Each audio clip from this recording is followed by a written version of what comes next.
Ladies and gentlemen, welcome to the second installment of Crealytics' Inside the Black Box webinar series. Before I introduce the topic to you, I do have to tell our attendees an interesting realization I had while prepping this session. Crealytics takes great pride in being a global company. It was proved to me earlier today when I got dozens of rather fascinating pronunciations of the guest company here. Mm-hmm. Alison, I do have to apologize in advance for mercilessly butchering the name. Coming to the topic of the day, lessons from COVID, how Sur La Table created a blueprint of retail advertisers to thrive in a post-pandemic world. And from Sur La Table, I'm delighted to introduce this week's guest, Alison Dreiblatt. Now, Alison has led charge from a legacy brand to a multinational juggernaut. As the general manager of e-commerce and digital marketing, she's revolutionized the retailer's digital blueprint by questioning best practices for new customer acquisition, trailing alternative performance measurement, and introducing differentiators to engage key audience cohorts. Alongside her today is Andreas Reiffen. Andreas is the CEO and strategic leader at Crealytics, a multinational performance advertising agency and a technology firm. He has special interest in the intersection between paid advertising and measurement, particularly on the adaptation of CLV into multi-channel acquisition market efforts. I know for a fact that he's really excited to dive into this one. But before I hand it over to him, I would encourage everybody to please use the QA section. We'll have some time in the end to run through some of the questions we'll see. Andreas, take it away. So unmuting myself here. Thanks, Samita, for the introduction, and happy to have you, Alison, on this webinar. To get started here, I'm usually on a conference in Seattle, and I present on a panel called The Mad Scientist. And when I'm on that conference, I walk around Seattle, and there's this nice, pretty place, Pike Place Market, which I really like. And when I started informing myself about Sur La Table, I realized that the company was founded in 1972 as a small store in Pike Place Market. And the idea seems to be pretty simple. It was make good food, invite people, and do it daily. And it's remarkable to see that today the business is generating several $100 million in annual revenue. And I'm very curious, Alison, maybe you can walk us through a little bit through the whole journey and explain how this tiny little business got that much scale and how you could get to where you are today. Great, thank you, Andreas. So Sur La Table was founded by a remarkable woman who traveled to France in the 70s and was inspired by the French flea market idea. She came back and was the first woman in Washington to file for a business license. She founded the store in Pike Place Market, and her dedication to quality products and an organic experience through food, through cooking in your kitchen is what Sur La Table has grown on and really built a business around. The business grew to 155 stores, very heavily traditional retail focused, including, big book catalogs. That was our heaviest marketing spend. All of our customer acquisition coming through store traffic and store customers. I was brought in 2 years ago to help lead the shift from a retail first business to a digital business. Since that time, we've launched new e-commerce platform, improved our order management system, and really tried to streamline our operations. The business has shifted from 60-40 retail to 40-60 the other direction with a split towards digital. We look to differentiate from our biggest competitors on the experiential retail aspect of it. To us, that's meant cooking classes, a place where customers can come learn, customers can try our products before they buy, and it creates a real brand connection to the business that gives them a reason to buy from us instead of others. That obviously went to nothing in COVID. So this year has been a roller coaster of figuring out how we fill that gap, and just a ton of fun in scaling the digital business while that store and the cooking class business shrunk almost to nothing. Alison, it's quite interesting to look at this, as we have lots of clients operating in retail. Some are online pure, some have a mix between stores and e-commerce, and yeah, the whole world got impacted through COVID. And could you maybe give us a sense for how you experienced all this from the business side? What happened at Sur La Table when COVID started hitting? I guess this had a major impact on stores. I assume this somehow affected your cooking classes. Maybe just give us a sense for how you experienced this and how you navigated through the crisis so far. Yeah, it was absolutely fascinating. On March 14th, our daily sales demand on e-commerce went from about a 10% comp to 150% plus. It was a step up if you look at the numbers in terms of the comp. What essentially happened for us was a couple things. I think the three biggest changes were, one, we had to completely shift our marketing approach. So we had a spring plan last year that was all about garden party. That was going to be our theme, or along the invite people over messaging.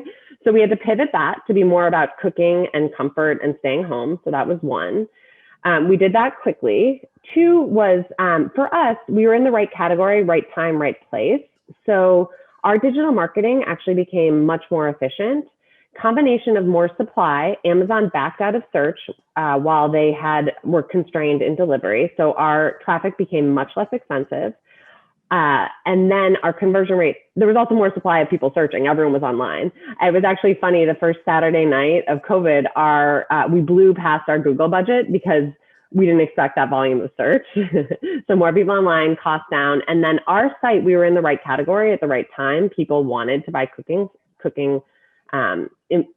supplies to be ready to stay home. So the conversion rate on our site was up about 39%. So combination of lower costs.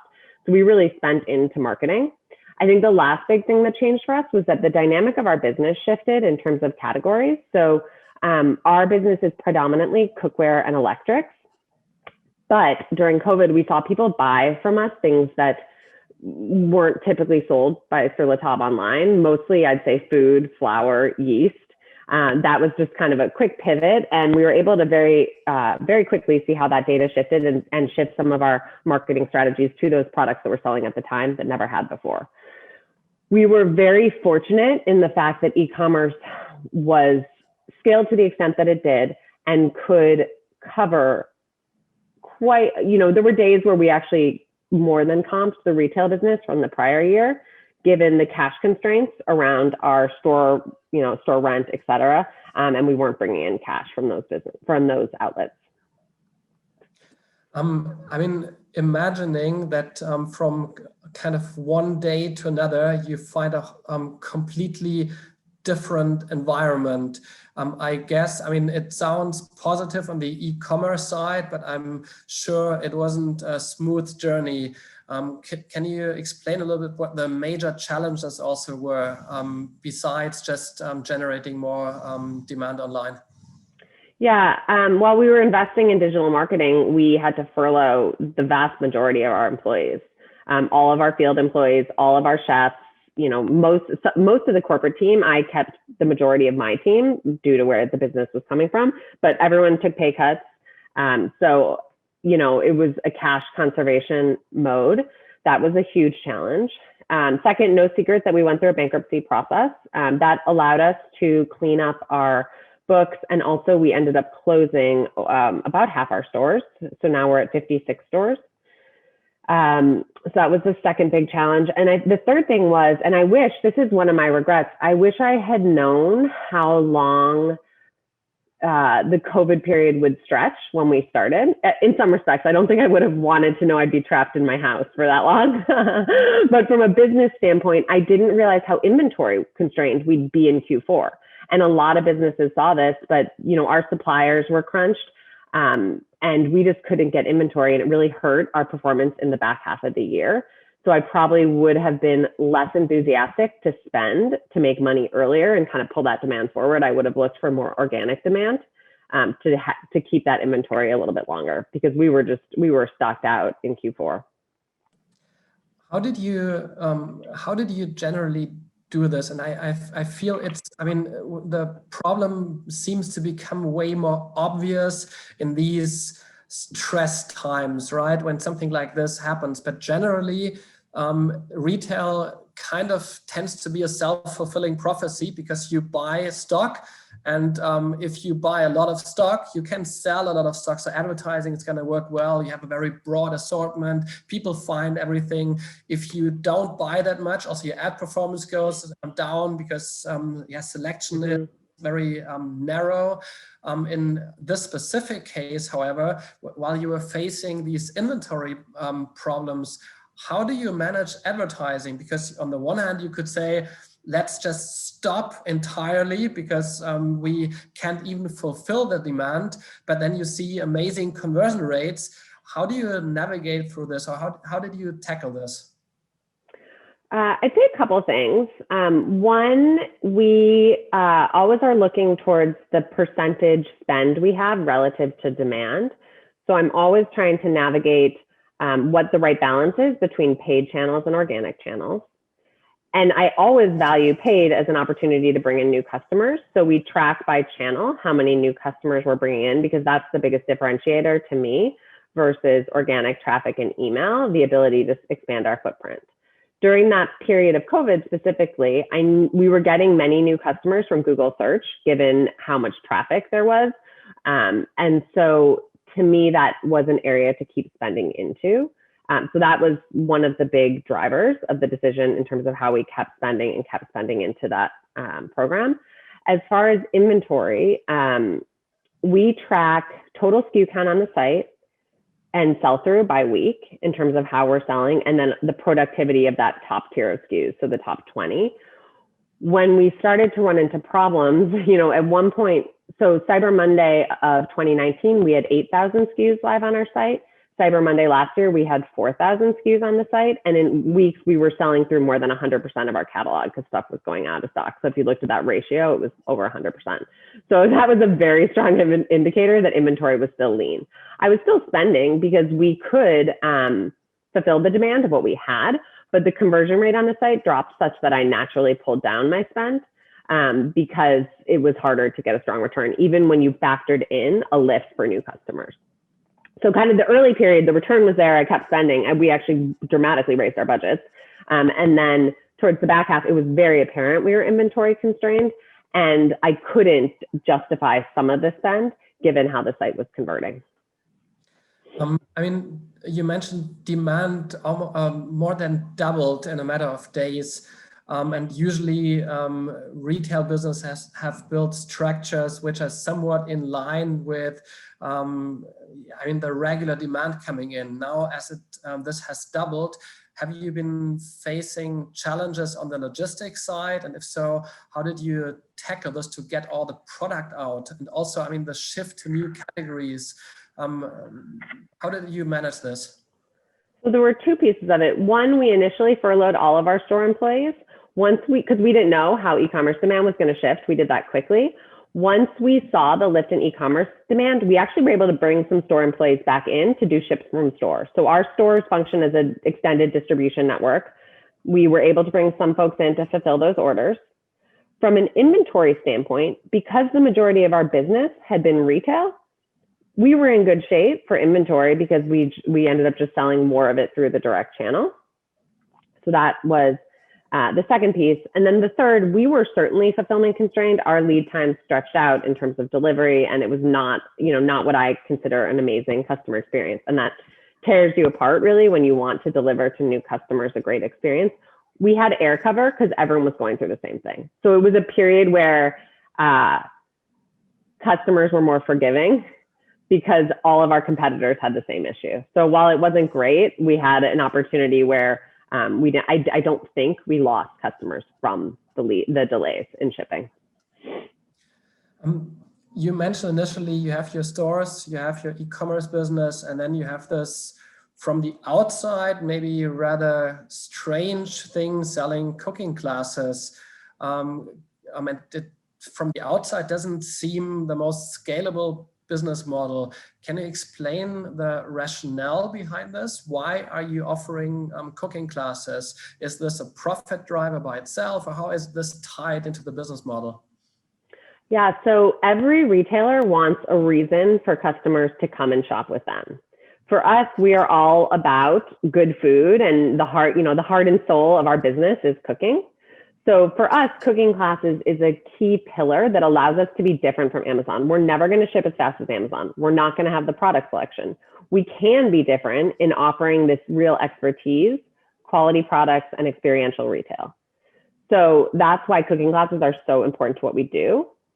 As far as the business, it's actually, we're at a run rate of over 400,000 students per year. We were running cooking classes in the majority of our stores. It was a tens of $1 million business, and quite profitable as well, because the only costs we had were the instructor and food costs.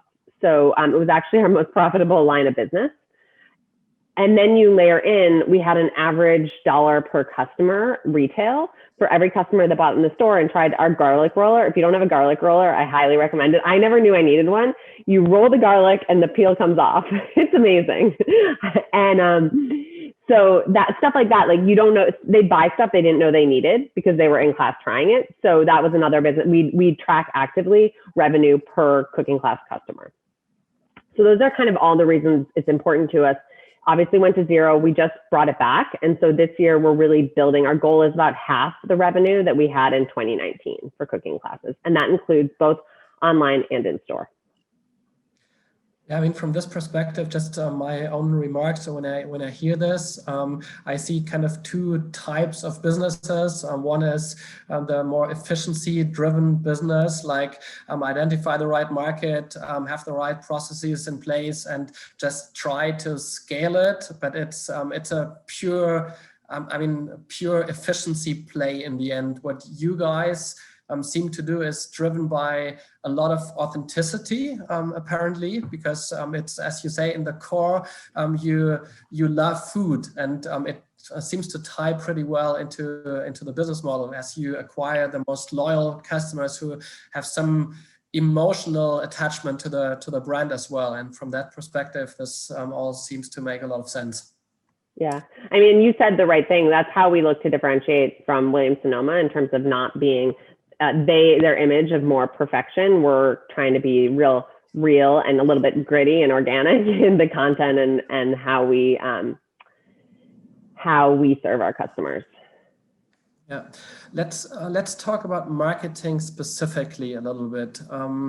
Before we go into details, I'm just curious how you are set up internally. So from an organizational perspective, also which channels are you using, tech, which is in place. Could you wrap this up and give us a broad overview of how this is currently being managed?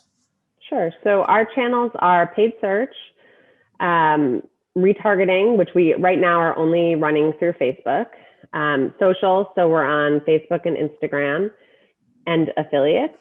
I have run display in the past, but I'm not currently running any display. As far as technologies, we use SA360 through an agency for our advertising and ad bidding. We use spreadsheets for a variety of different attribution comparisons. So, vendor reported and then last click.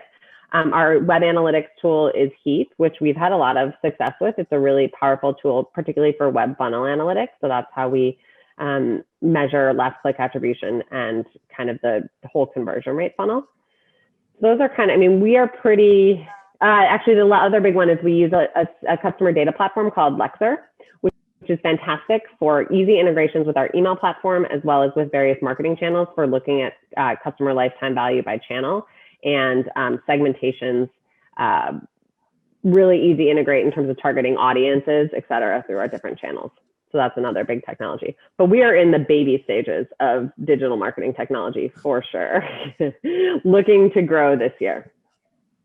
Alison, I think you are a sort of strange animal in that game in regard to usually you have marketing executives who run just marketing. You own the whole P&L of that business. So means you have a kind of different perspective. What we oftentimes see, that the size of the budget is something you try to keep, you try to get more budget, spend more, become more relevant. This all doesn't matter to you, right? Because ultimately it's about what impact does it have on the bottom line. I'm very curious to understand why you are not doing display. And maybe my perspective on this is there are kind of these two distinct things. There's the core of the business and the branding. What is your target audience? What value proposition do you have? How do you position yourself?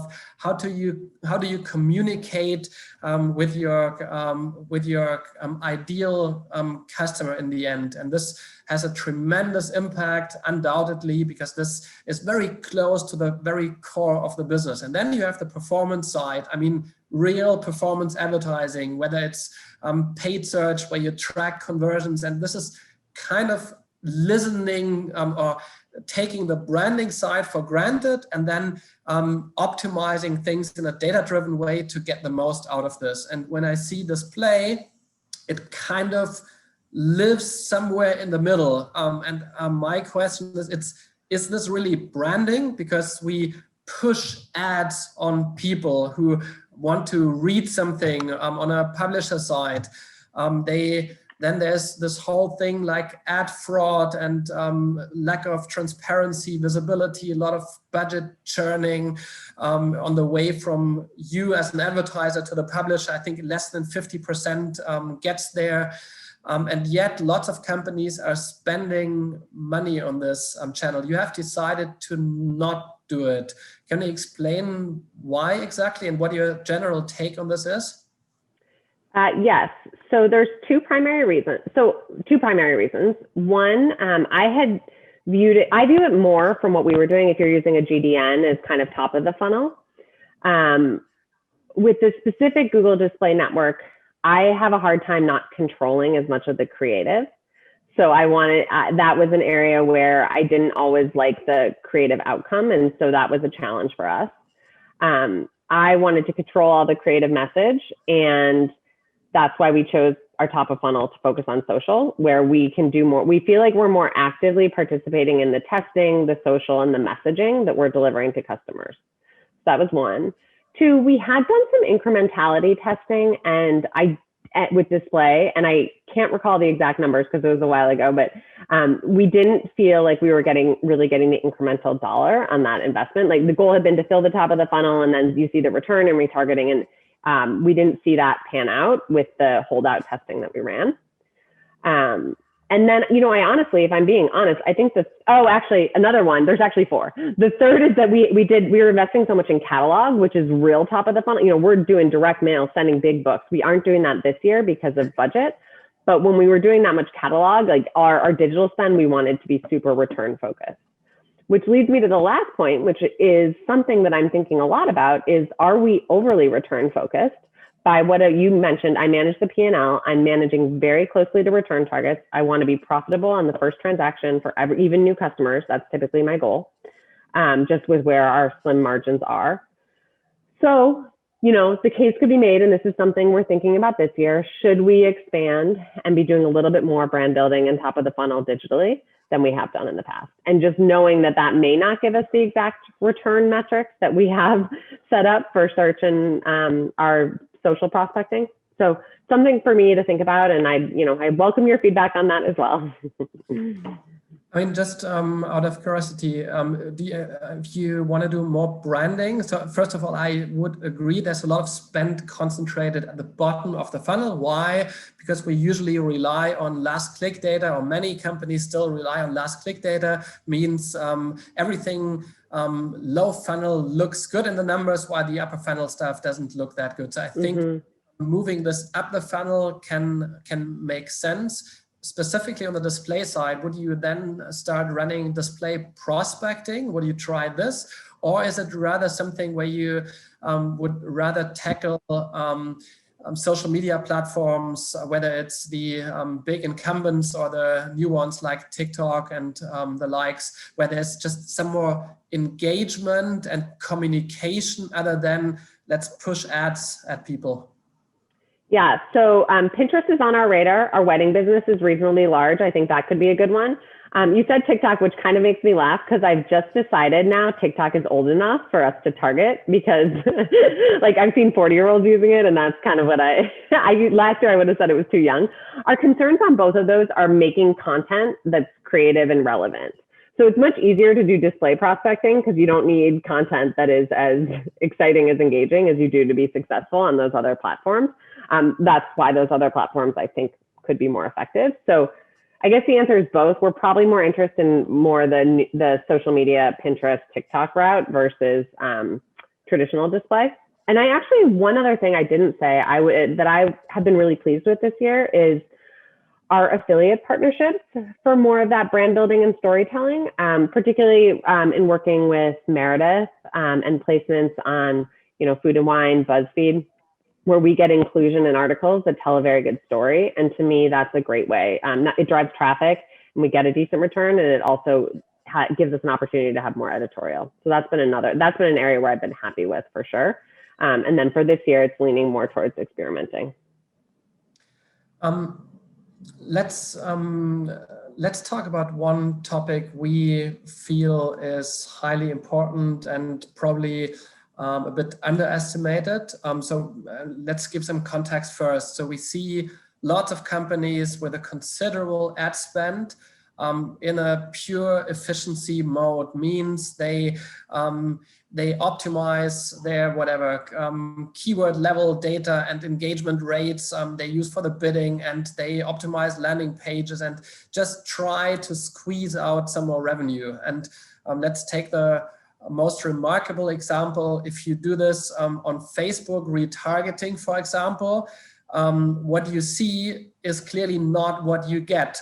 Specifically, Facebook retargeting, we capture lots of users who are already very inclined to buy. So if you test this for incrementality, what we see that there are results between 1% and 5% incremental impact. In other words, 100,000 in revenue in the Facebook reporting, what you truly have is something between 1 and 5. So the big mistake is oftentimes that you take these numbers for granted and then you try to be a little bit better at this fundamentally wrong execution strategy.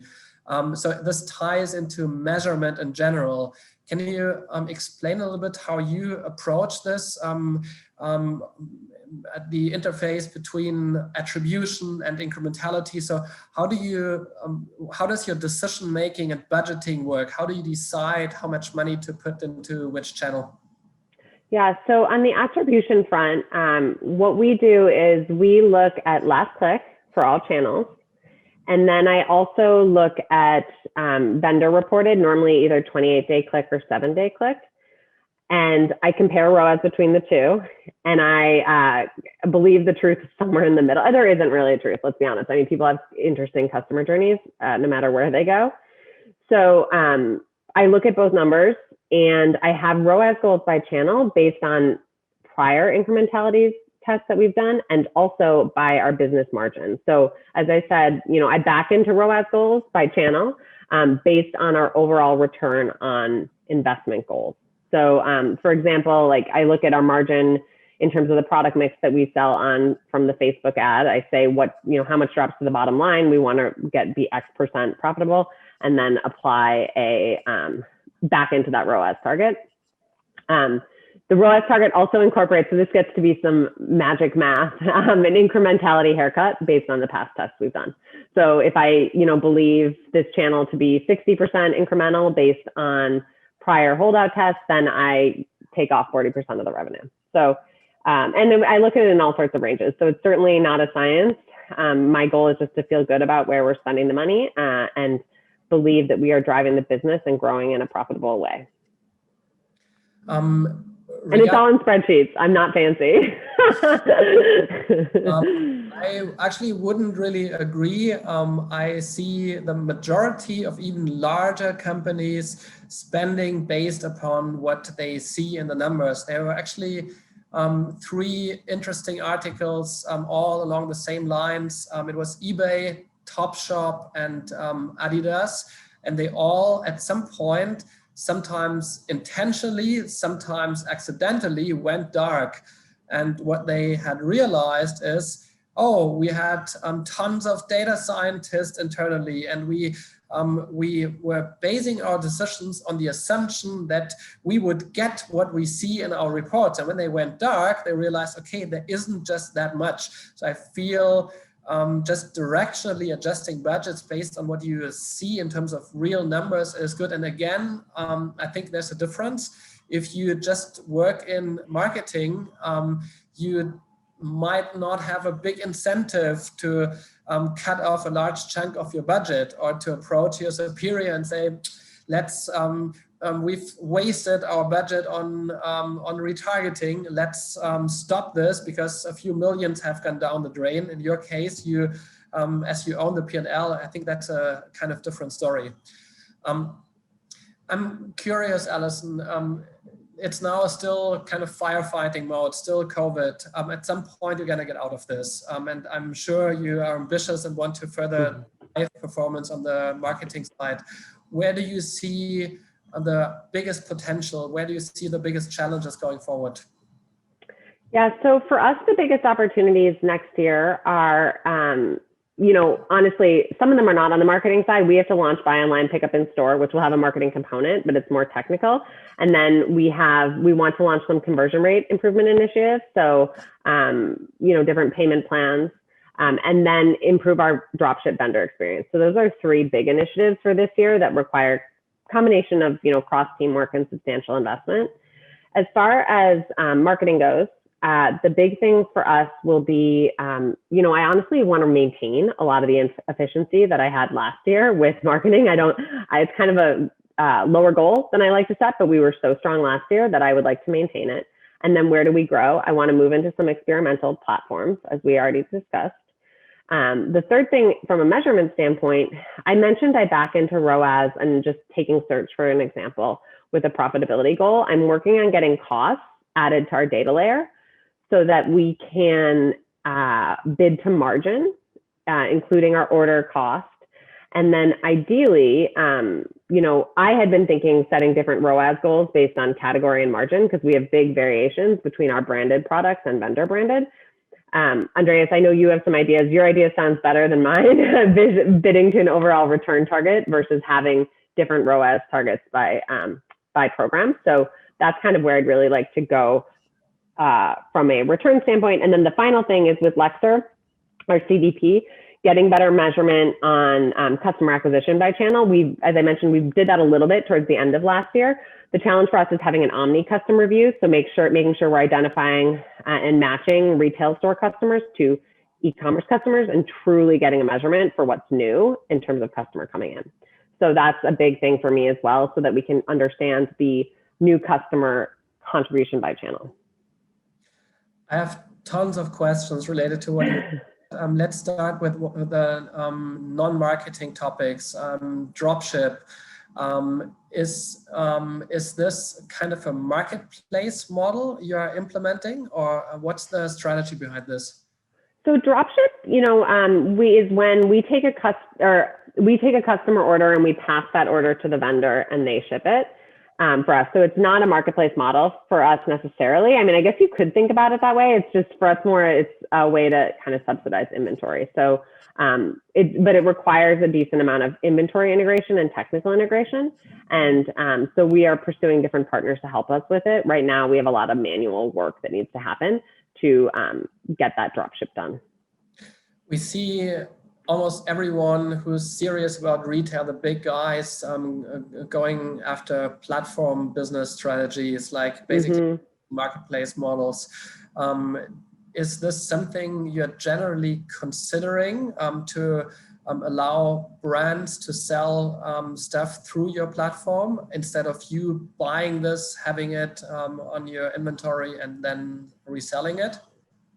Not really, because right now we have no plan to make it an open platform like an Amazon or a Target. It's all existing vendor relationships, and we do list the products and we use it as a way to subsidize our inventory. Marketing related question. You mentioned bidding for profitability, having different ROAS targets. To give some context, I mean, ultimately revenue is a bad KPI, right? Because it doesn't not really telling. You don't have return rates factored in. You don't have profitability KPIs factored in. So you might end up selling low margin products at high return rates. And this is kind of what you're trying to solve through having different ROAS targets across different segments. New customer acquisition is another one. And there seems to be a huge hype currently in the market to incorporate CLV into the equation. What are your considerations on this side? How do you want to bake this into the optimization rationale? And if so, what's the plan going forward? Yes, for me, it's more about starting with product cost in terms of how it was search. When I think about search, for social, it's probably a little bit more of the customer acquisition. Reason for search. So if you're thinking about us selling someone else's appliance versus our own napkins that we make, someone else's appliance is a much higher revenue, but our napkins are a much higher margin. So if I could sell a whole bunch of napkins, I'd be much better off than one appliance. But if you're just looking at revenue, the napkin is a low ring. And so it's a long time to get that ad to be more efficient. So I actually think right now we're probably underspending in some of those napkin-like categories because they can't get to our ROAS goal, but they don't need to because they are much more profitable. So if I could look at those napkins and have a lower return goal, which with how we're operating right now, I can't. So I'm on the profitability on average from our search mix, and I'd like to be more looking by category with actual cost data. And you mentioned that one of the challenges is to match customers across your different business segments, so store versus e-commerce. Any idea how you can tackle this, solve it? How do you get around this problem that, of course, you can identify the online customers clearly, but you probably have a hard time knowing if someone has purchased in a store already previously? Yeah, so I would like to move to phone numbers. We're launching an SMS program soon. So phone numbers, I think, are something that move with people more than email addresses. So that's something that is on the radar. But right now we use email, and we have an active email capture program in stores, which we then match back in our customer database by email address.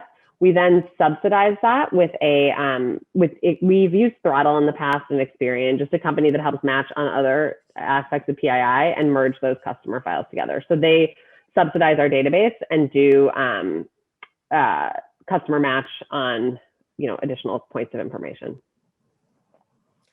How much movement is there actually between stores and e-commerce? Is this vastly separate, like someone who buys online tends to not go into the store? Or is it actually that the majority of your customers buy sometimes in stores, sometimes e-commerce? What does this look like?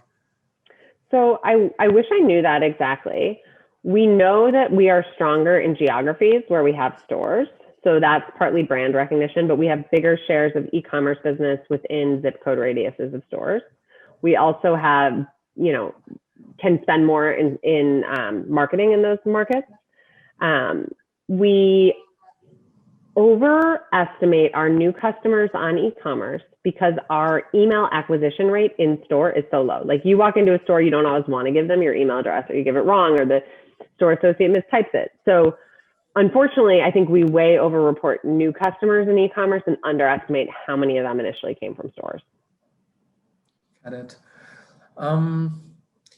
Maybe my last question for today: where do you think you're gonna be in 5 years? Where do you want to drive the business, and what's the strategy going forward?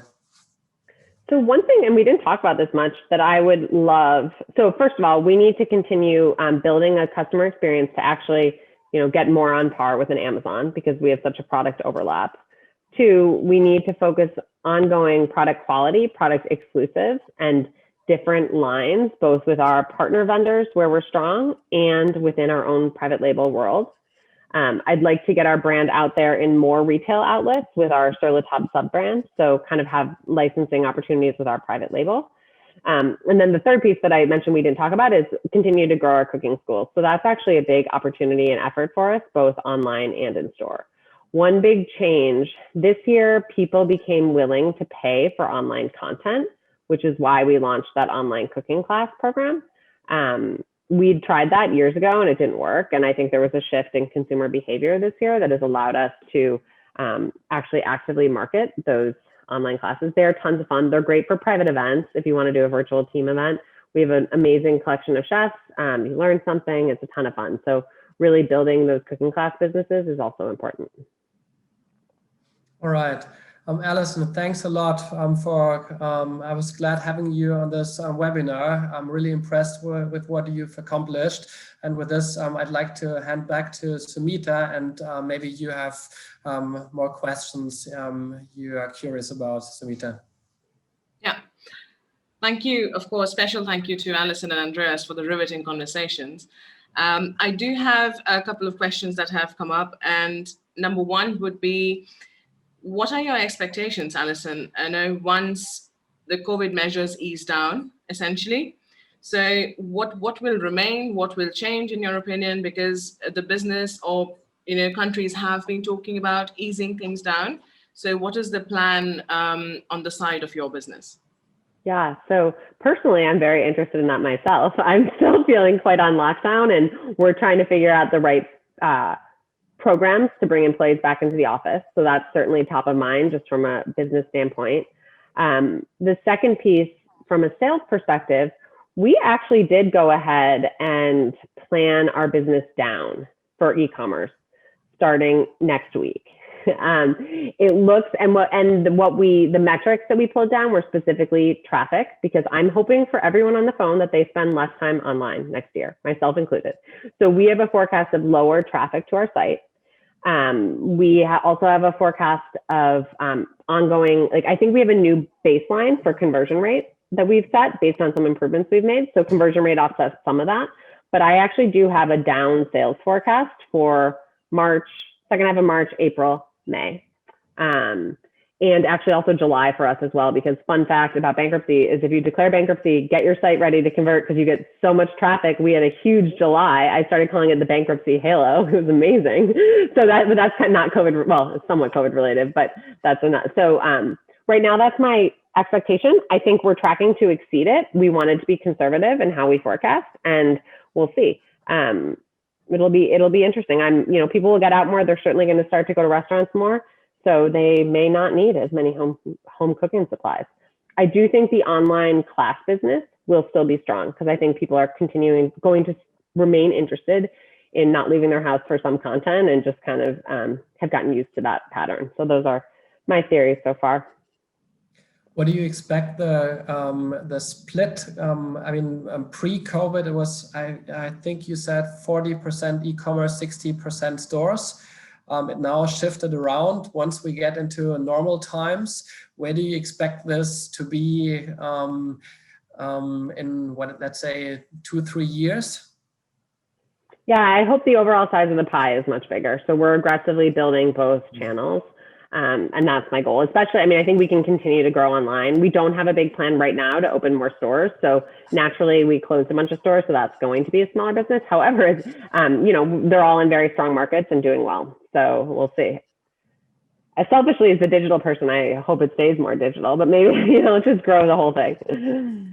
My personal take on this is I feel that it's very hard for humans to change their behavior. And we now had an entire year where we were forced to change our behavior. Means people who have never purchased online now got educated. They feel comfortable. Mm-hmm. They did something, they left their comfort zone, and it won't flip back to where it was, in my opinion. People just, it's the new normal, and there won't be this stress to reverse your habits again. And for the same reason why the shift did not happen pre-COVID, it won't pivot back, in my opinion. So I guess you will have a much healthier split of assume that e-commerce is also a priority. So yeah. I'm betting this is going to stay to some extent.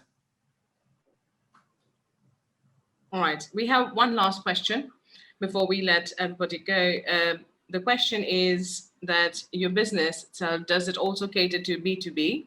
And if yes, how does the acquisition and retention programs differ essentially? I wish we have not done, I think we have a natural opportunity in B2B in both gifting and then also the private events. So we have not scaled either to the extent that I would like. And part of that has been just a marketing challenge, exactly what you said.